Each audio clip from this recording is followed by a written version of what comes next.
আমার বিশ্ব নবী জনাবে মোহাম্মদ রাসূলুল্লাহ সাল্লাল্লাহু তাআলা আলাইহি ওয়াসাল্লাম নবী আমার ডাক দিয়ে বলেছিলেন, চাচাও আমি জবান দিয়ে বলবো না, আপনার হাতে যা ভরা আছে, আপনি বাড়ি থেকে যা তুলে নিয়ে এসেছেন চাচাও, ওই ব্যক্তিকে আমার হয়ে সাক্ষী দেবে বলুন। বেঈমান ডাক দিয়ে বলেছিল, ওরে ভাতিজাও, এ আমার হাতের ভিতরে কি আছে তাতে নাকি কথা বলবে? বলে হ্যাঁ, আমার আল্লাহ ইচ্ছা করে নিলে সবাই কথা বলতে পারে। বেঈমান আবু জেহেল হাতটা বামনি ভাবে ধরে আছে। তার ধারণা ছিল মক্কার 50টার উপর লোক আছে, তারাও সবাই দেখবে আব্দুল্লাহর সন্তান আলামিন কথাটা বলতে পারবে না। আমি সেই জায়গায় বড় হব, বেটা ছোট হবে। আল্লাহ রসুল বলেন, চাচা আপনার হাতের ভিতরে যা ভরা আছে তাতেই কলমা পড়বে। সাথে বাবা ওই মুঠির ভিতরে থেকে পড়তে লাগলো কলমা, লা ইলাহা ইল্লাল্লাহ লা ইলাহা ইল্লাল্লাহু মুহাম্মাদুর রাসূলুল্লাহ সাল্লাল্লাহু তাআলা আলাইহি ওয়াসাল্লাম। আবু জেহেল একেবারে আশ্চর্য হয়ে গেছে, এ আব্দুল্লাহ এত বড় জাদুকর। সে মনে মনে চিন্তা করছে যে আমার হাতের ভিতরে পাথর, এ তো ওর হে কলমা পড়ছে। রাসূল মুচকে মুচকে হাসছেন আর বলেন, চাচা আর কিছু বলবো? আবু জেহেল বলে, আয় ভাতিজা তাহলে বলো আমার এই হাতের ভিতরে কটা পাথর ভরা আছে? বিশ্বনবী বলেন, চাচা আপনার হাতের ভিতরে 11টা পাথর ভরা আছে। কিন্তু আবু জেহেল তাড়াহুড়া করে পাথর তুলেছে, কিন্তু সে গনেও তুলেনি, একেবারে ছোট ছোট পাথরগুলো। আবু জেহেল চিন্তা করছে, বেটা এ সত্য বললো না মিথ্যা বললো? লোকের সামনে আবু জেহেল হাত কানা এইভাবে বের করে খোলার পর নিজেই গুনছে, গনে দেখছে 11টায় পাথর ভরা আছে। বলুন সুবহানাল্লাহ। আমার বিশ্ব নবী বলেন, চাচা তাহলে আপনি কলেমা পড়ুন। আবু জেহেল বলল, বাবা এখন আমি সিদ্ধান্ত নিতে পারিনি, আমাকে একটু সময় দাও, আমি বাড়ি থেকে চিন্তা ভাবনা করে এসে আমি তারপরে তোমার কলেমার কথা বলবো। আমার বিশ্ব নবী চলে গেলে নবীজি তখনও বললেন না যে তুমি আবু জেহেল। তা নবী তখনও কিছু বলে নাই। বেঈমান আবু জেহেল বাপজি রাত্রিবেলা বাড়ি চলে গেল। বাড়ি যাওয়ার পর সেই সময়কার গোটা মক্কার সবচেয়ে বাপজি 6 থেকে 7টা তাবর তাবর নেতা ছিল, তারা বদমাইশ। তার মধ্যে থেকে 1 নম্বর বদমাইশ নেতা ছিল আবু জেহেল। সে ডাকলো উতবা, সাইবা, আবু সুফিয়ান, আবু লাহাব, এইসব কয়েকটা বাপজি বেঈমান নেতাগুলো রাত্রিবেলায় তারা একত্রিত হলো। উতবা সাইবা বলল, ভাই আবু জেহেল কি ব্যাপার, তোমার কপালে ঘাম দেখতে পাওয়া যাচ্ছে কেন? এত চিন্তিত লাগছে কেন? আবু জেহেল বলল, ভাই খোঁজ রেখেছো? বলে কি খোঁজ? বলে আজ মক্কার লোকেরা আমাদের বাপ দাদার ধর্মকে ত্যাগ করে প্রায় আস্তে আস্তে ওই আব্দুল্লাহর সন্তান মুহাম্মদ সাল্লাল্লাহু আলাইহি ওয়াসাল্লামের দলের দিকে হয়ে যাচ্ছে। বলুন আলহামদুলিল্লাহ। আবু জেহেল উতবা সাইবা বলল, ভাই আমি আজকে ওই আব্দুল্লাহর সন্তান মুহাম্মদ সাল্লাল্লাহু আলাইহি ওয়াসাল্লামের কাছে গিয়েছিলাম, ওরা তা দুরূদ পড়ছে না। আমি নিয়ে গিয়ে তাকে আমি আড়াল করে পাথর নিয়ে গেছিলাম, বেটা বলে দিয়েছে। ভাই শুনে নাও, গত 3 দিনকার আগেকার একটা ঘটনা ঘটেছে, তুমি কি খোঁজ রেখেছো? বলে না তো। বলে এমন কি খোঁজ রেখে কি কি ঘটনা ঘটেছে বলো। আবু জেহেল বলল, ভাই আমরা যত চেষ্টা করছি রাসূলের দিনকে তাড়াতাড়ি মিটিয়ে দেওয়া, কিন্তু তত তাড়াতাড়ি এই মুহাম্মদ সাল্লাল্লাহু আলাইহি ওয়াসাল্লামের কথা চারিদিকে ছড়ে যাচ্ছে। বলুন আলহামদুলিল্লাহ। পৃথিবীর এখনো মানুষ আছে, এখনো এক শ্রেণীর বেঈমানেরাও তারা চেষ্টা চালাচ্ছে বাপজি দুনিয়ার বুক থেকে মুসলিমদেরকে বাপজি শেষ করে দেওয়া। কিন্তু এরা উঠে পড়ে লেগেছে। এরাও জানে যে আমরা যত চেষ্টা করছি গোটা পৃথিবীর দিকে লক্ষ্য করে, গোটা পৃথিবীর বাপজি মুসলমানদের যে জরিপ দেখাচ্ছে যে যেইভাবে গোটা পৃথিবীর অমুসলিম থেকে মুসলিম হচ্ছে, তা আপনার নিচু ঘরের মানুষ নয়, সব হাই র্যাঙ্কের শিক্ষিত মানুষ। তারা এমন ভাবে ঈমান আনছে, এটা 2000 বাপজি আপনার সাল চলছে 24, গত বাপজি প্রায় 2017 সালের কথা বলছে। তারা তখনকার জরিপে তারা দেখেছে যে যেইভাবে মুসলিম বাপজি আপনার বাড়ছে দিন দিন, অমুসলিম ঈমান আনছে। 2030 থেকে 32 সাল হতে হতে গোটা পৃথিবীর এমন কোন আকাশে বাকি থাকবে না মাথার উপরে সেখানে কলেমার পতাকা উড়বে না। জোরে বলুন সুবহানাল্লাহ। এটা এক শ্রেণীর বেঈমানেরা জানতে পেরেছে, তাই বাপজি তারা উঠে পড়ে লেগেছে মুসলমানকে শেষ করা, কিন্তু পারবে না। ওই আবু জেহেলের, বিশ্ব রসুলের জামানায় আবু জেহেলও চেষ্টা করেছিল যে নবীর দিনকে বাপজি দমে রাখার। আপনারা হয়তো অনেকে ভুলে যাচ্ছেন, এই যে কর্ণাটকের বাপজি যে মুস্কান বলে যে আমার যুবতী বোন কলেজে যাচ্ছিল, আপনারা অনেকে ভিডিওতে দেখেছে, স্কুটি গাড়ি ধুয়ে আপনার যাচ্ছিলেন কলেজের ভিতরে, আর এক শ্রেণীর বাপজি বেয়াদবরাও তারা জয় শ্রীরাম বাপজি তারা স্লোগান দিচ্ছিল।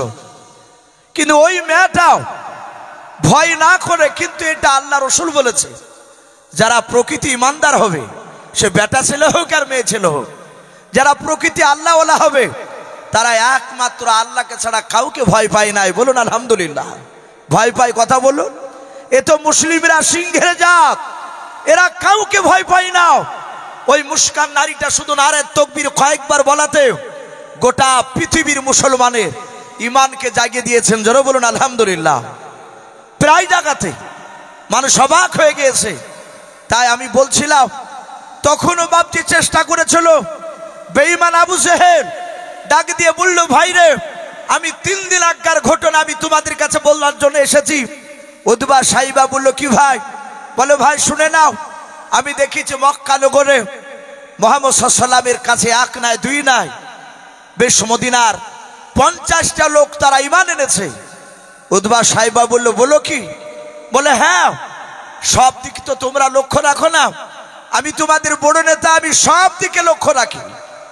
যারা বেয়াদব হয় তাদের বুদ্ধিও বাপজি বেশি হয়, ও তো সবচেয়ে বড় শয়তান। বেঈমান আবু জেহেল একটু কথাটা কৌশল করে বলল। উতবা সাইবা বলে, এমন কি ঘটনা ঘটেছে একটু বলো তো। আমরা সকলেই জানি সারা পৃথিবীর মধ্যে বাপজি কাবা হচ্ছে মক্কা নগর। এই মক্কা নগরে রাসূলুল্লাহ দুনিয়াতে জন্ম নেওয়ার আগেও মক্কা নগরে বাপজি মক্কার বাহিরকার মানুষ তারা হজ করতে যেত, আসতুক তারা।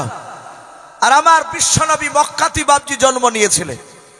আমার বিশ্ব রসুল বাপজি শুনতে পেলেন, 1 নয় 2 নয়, কেতাবে লিখেছে আপনার ইয়াসরিব বলে যে বাপজি একটা দেশ, যেটাকে বর্তমান আমরা মদিনা বলে জানি, মদিনা তো নবীর শহর বলে জানি, কিন্তু সেই জায়গায় নবী যাওয়ার পূর্বে ওই জায়গাটার নাম ছিল ইয়াসরিব। কি নাম বললাম ভাই?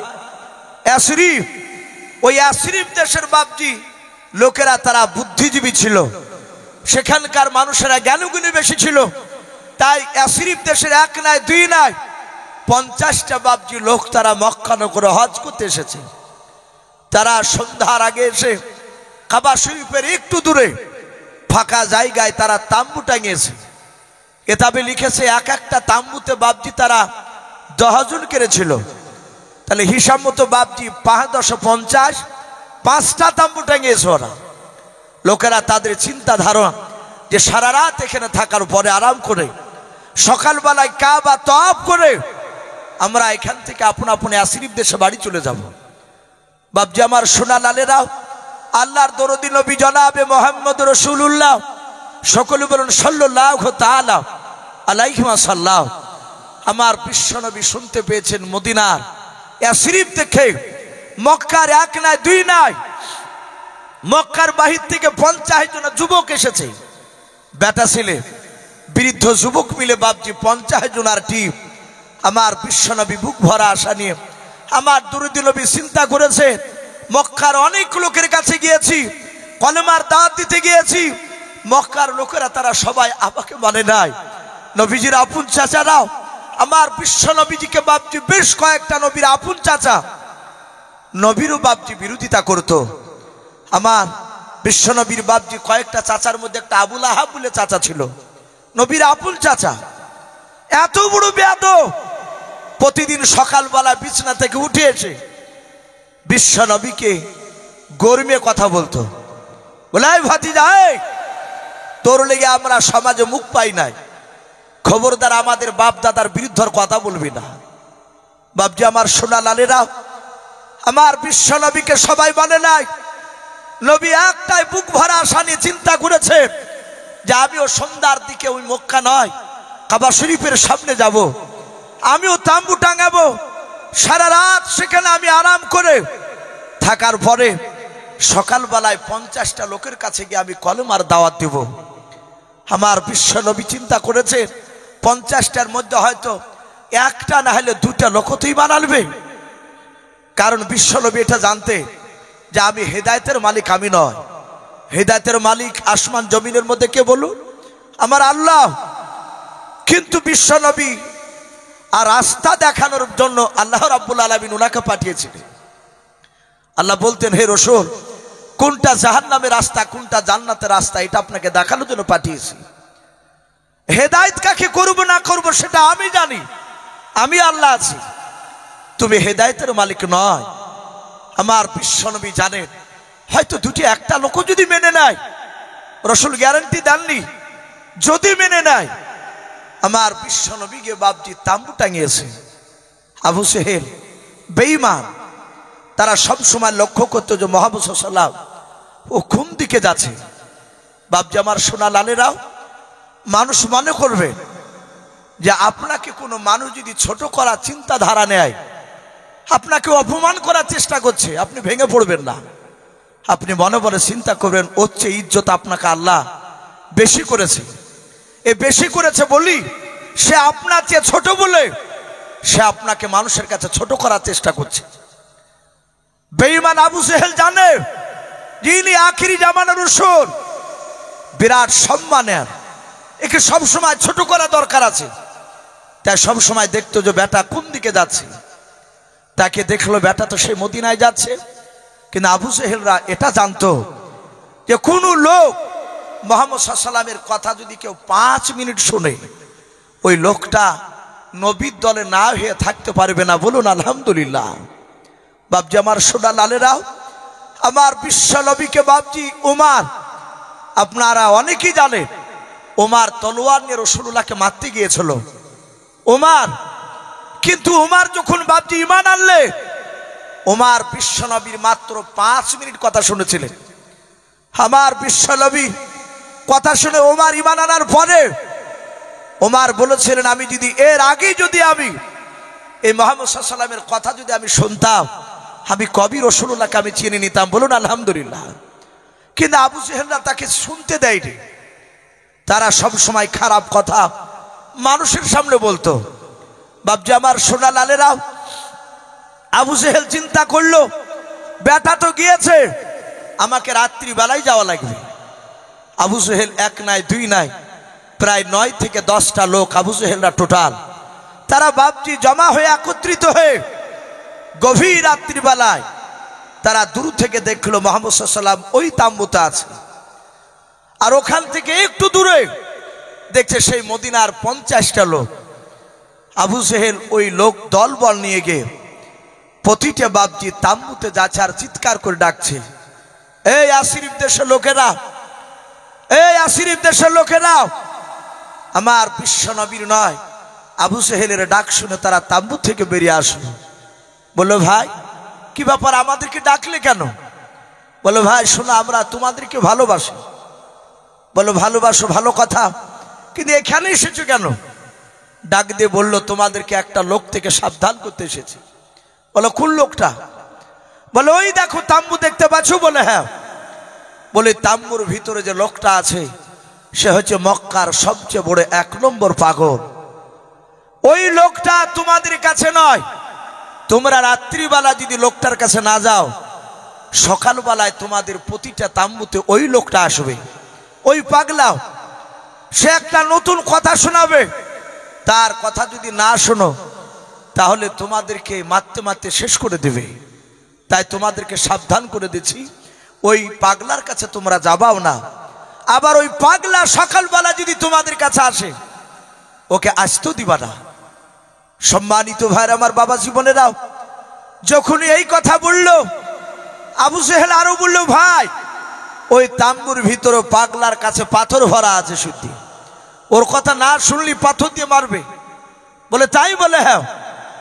সঙ্গে সঙ্গে আবু জেহেল বলল, ভাই সাবধান করে দিলাম, খবরদার যাবাও না, ওকে তোমাদের কাছে আসতে দিবা না।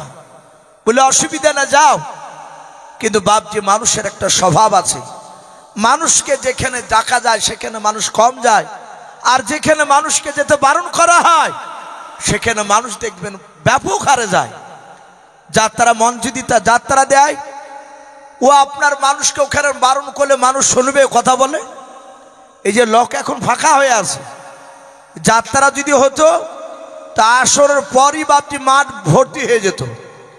যদি বলে রাত্রি 9টার সময় চালু হবে, মানুষের জায়গা দিতে পারতো না, এত মানুষ খারাপ জায়গায়।